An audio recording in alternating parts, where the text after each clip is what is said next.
Hi friend, it's Kai. Have you ever noticed how something really simple in one language can become super detailed and complex in another? It's something that has always fascinated me. And today we are going to dive into one of the most amazing examples of this. In English, there's just one word for uncle and one word for cousin. But in Chinese, we've got these five different words for uncle and eight for cousin. Now, the crucial thing to understand is that these aren't just synonyms or different way of saying the same thing. They are precise titles for completely different family roles. English uses one general category. Chinese defines its specific role with its own unique name. Let me show you what I mean. Take uncle for example. Your dad's older brother, that's Bo Bo, and his younger brother, that's Su Su. And your mom's brother, totally different. He's Jojo. And even the husband of your aunts have their own titles. Your dad's sister's husband is Gu Zhang, and your mom's sister's husband is Yi Zhang. Each one has their own specific role in the family. Getting them mixed up, that would be like calling your boss by your co-worker's name. It's not just awkward, it's just wrong. And remember, they're just for uncle. The system for cousin is even more detailed. So what's going on here? Why is this system so incredibly specific? To understand why, we need to go back in time. Imagine you are a farmer in ancient China, maybe 4,000 years ago, living near the Yellow River. Your life is tough. It depends entirely on the crops you grow. But the river, which gives you life, can also bring disaster. A single flood could destroy everything you have. Alone, your small family is powerless. You can't build a dam by yourself. You can't dig an irrigation ditch by yourself. So, what can you do? You have to band together. You must live and work with all of your kin, your uncles, your brothers, your cousins, and all of their families. You form a giant extended family, and we can call it a clan. This clan becomes like your safety net.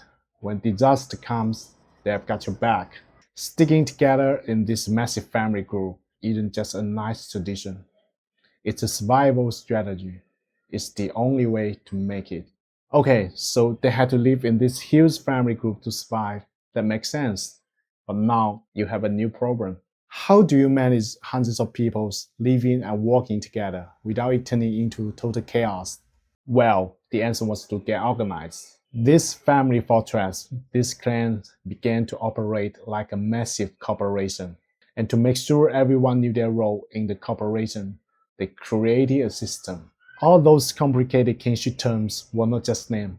They were like job titles on the company org chart. Here's how it works. First, rule number one, you must clearly separate your core team from your business partners. In this family corporation, your father's side of the family, your grandfather, your uncles, your aunts, they were the internal staff, the core team.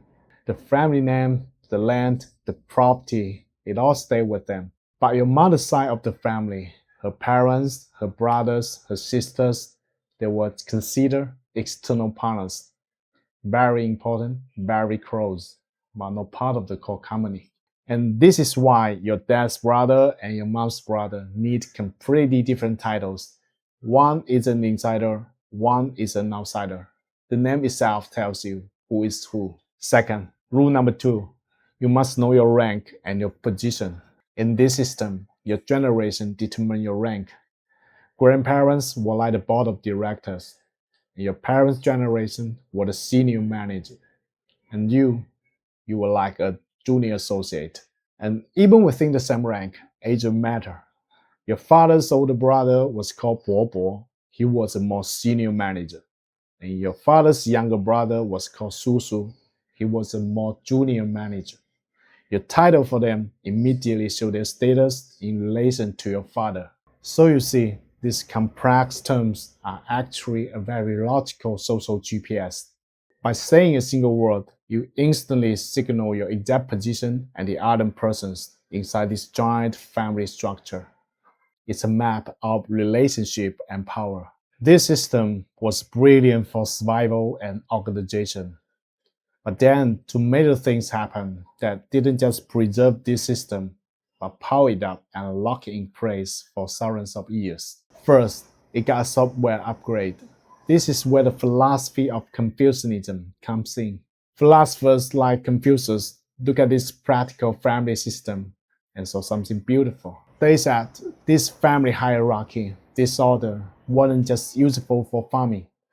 They taught that it was the key to creating a perfect, harmonious society. Respecting your elders, knowing your place, being loyal to the families. This became profound moral duties.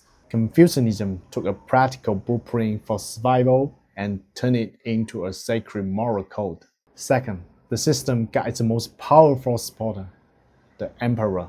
The rulers of China looked at this giant, well-organized family clans and had a brilliant idea. They realized they didn't need to control every single person in the country. They just need to control the head of its clan. So the state, the government, made an active choice. It promoted Confucianism as the official ideology.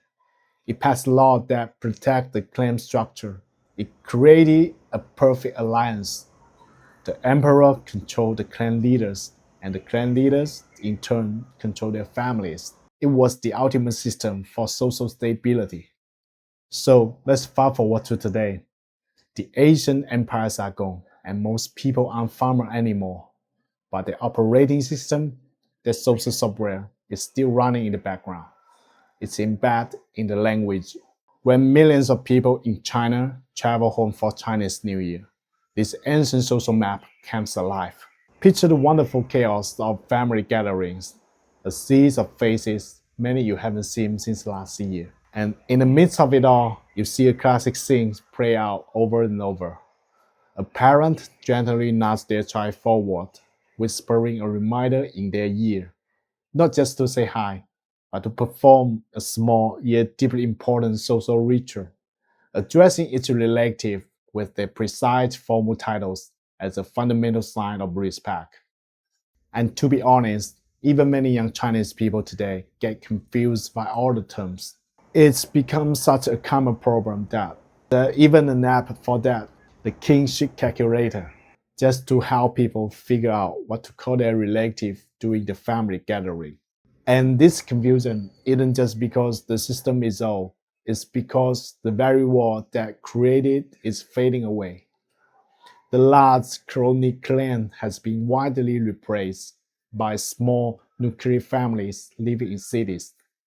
As people move for new opportunities, the deep connection to a wide network of relatives naturally fade. On top of that, for an entire generation that grew up under the one-child policy, many of these once vital roles, like the uncles, aunts, and cousins we just talked about, was simply not a part of their daily life. So, with fewer relatives to begin with and weaker ties to them, it's no wonder many of these precise titles are rarely used.